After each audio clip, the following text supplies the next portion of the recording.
জাহান্নামের জাহান্নামের ভয়াবহ ছোঁয়া লাগে এক ধরনের শাস্তি গাছ সম্পর্কে শুনুন। কাঁটাযুক্ত দুর্গন্ধযুক্ত একটা গাছ, এটার নাম জাক্কুম। জেনে রাখবেন কি নাম? জাকুম।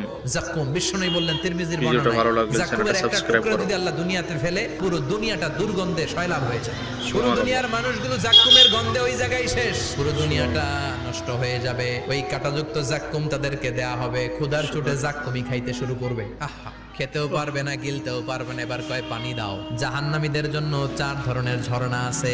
একটার নাম হলো হামিম, মানে ফুটন্ত গরম পানির ঝর্ণা। 2 নম্বরে হলো গসাক, মানে বমি। 3 নম্বরে হলো গিসলিন, দুর্গন্ধযুক্ত রক্ত আর পুষ।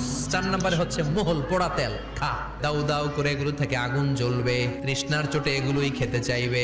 এগুলোর পেয়ালা যখন মুখের সামনে আসবে, এগুলোর উত্তাপে গালের গোশত, চোখের গোশত, কপালের গোশত গুলো ঝলসে ঝলসে পানির মধ্যে পড়ে যাবে। তৃষ্ণার চোটে না পেরে ওইটাই গিলবে, যেখান দিয়ে বেরোবে কেটে ছিঁড়ে শেষ হয়ে যাবে। দিস ইজ জাহান্নাম। আমরা এই জাহান্নাম থেকে পানাহা চাই। চিল্লায়